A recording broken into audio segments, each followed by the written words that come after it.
Bonjour à tous, Arnaud Jean-Baptiste, votre facilitateur en développement commercial.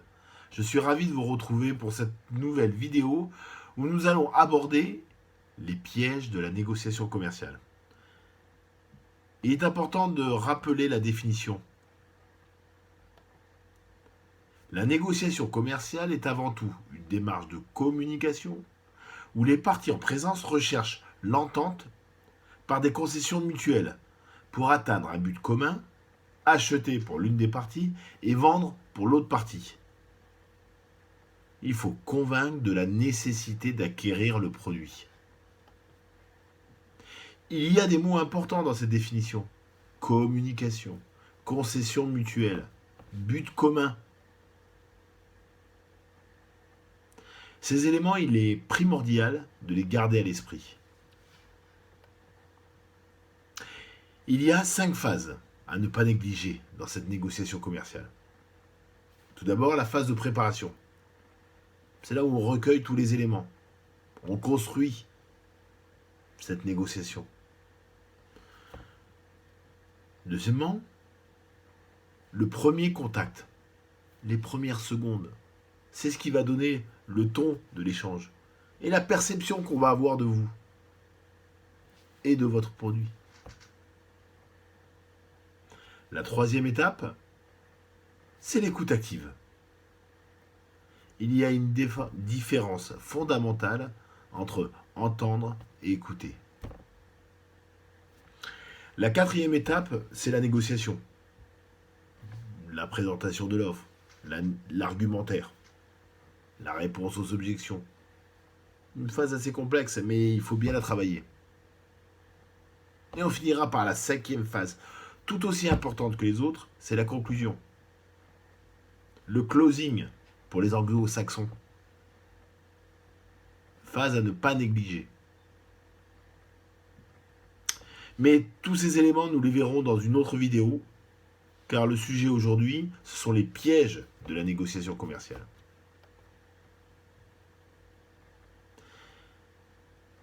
L'un des premiers pièges, c'est se laisser envahir par ses émotions.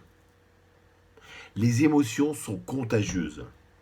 La peur, le stress, l'angoisse, la joie, le plaisir. Ils entraînent des réactions chez son interlocuteur, bonnes ou mauvaises. Elles impactent donc l'entretien. Il est nécessaire de se connaître. Il est nécessaire de pouvoir se contrôler au maximum et de contrôler ses émotions.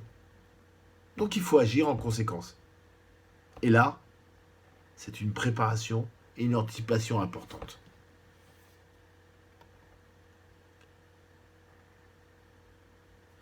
Deuxième piège, c'est se faire dominer par son ego. Chercher à dominer son client. Vouloir prendre le dessus. Je sais de quoi je parle. Ce n'est pas à moi que vous allez apprendre. Je sais, donc j'exprime, mais à trop vouloir exprimer sa connaissance, on peut faire peur au client, le faire fuir. Il faut mettre en avant des arguments qui ne sont pas des freins pour le client. Il y a une question, j'ai des connaissances. Il y a un besoin, j'ai une offre. Il faut utiliser la méthode de l'écoute active. Instaurer un climat de confiance. Être pleinement disponible. Se mettre à la place de son interlocuteur. Écouter au-delà des mots. Reformuler.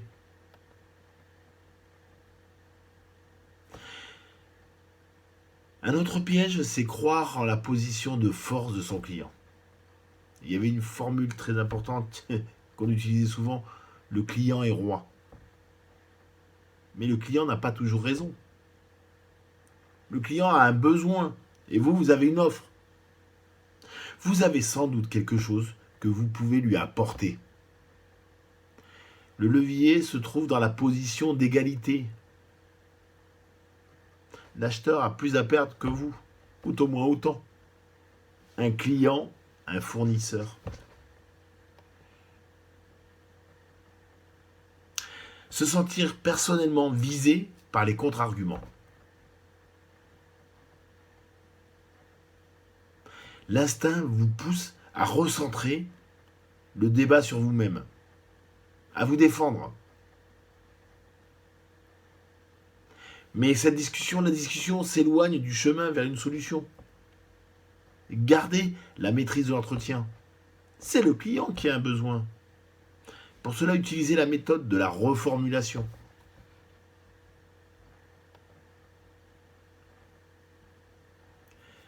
Ne pas croire en l'esprit de gagnant-gagnant. Un gain en faveur de votre interlocuteur est une monnaie d'échange pour un gain en votre faveur. Il faut maintenir le niveau d'égalité des deux interlocuteurs. Je fais une concession vers vous, donc vous en faites une vers moi. Je fais un pas vers vous, vous faites un pas vers moi. Rappelez-vous la définition, par des concessions mutuelles pour atteindre un but commun. Tout est là.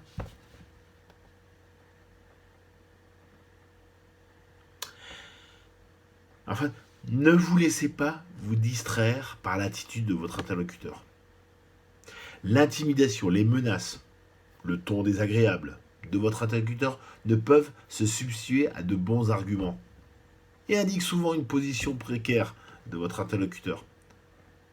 La pression est souvent une méthode de négociation pour les acheteurs, dans le but de vous déstabiliser, de vous faire perdre vos moyens et de vous mettre en position de faiblesse. Prendre du recul, ne pas réagir, surréagir, et se recentrer sur ces arguments, sur vos arguments qui ont déjà été exposés. C'est très important.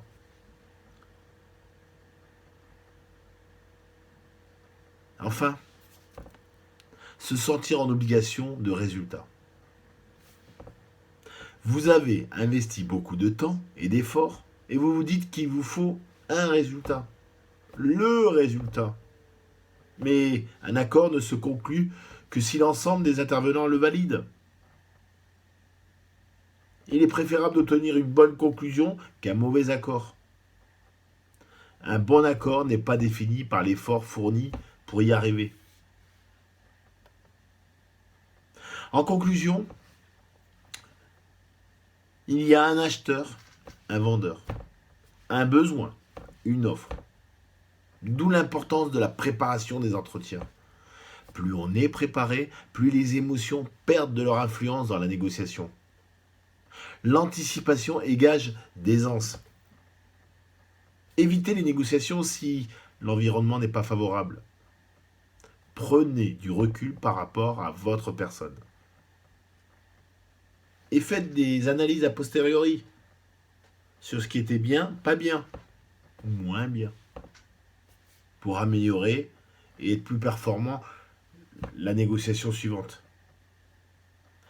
Je vous ai présenté aujourd'hui certaines erreurs que nous pouvons commettre dans l'acte de vente. Approfondissons les éléments ensemble. Trouvons en vous les moyens d'y remédier. N'hésitez plus, échangeons et travaillons ensemble. Merci de m'avoir écouté et à très bientôt.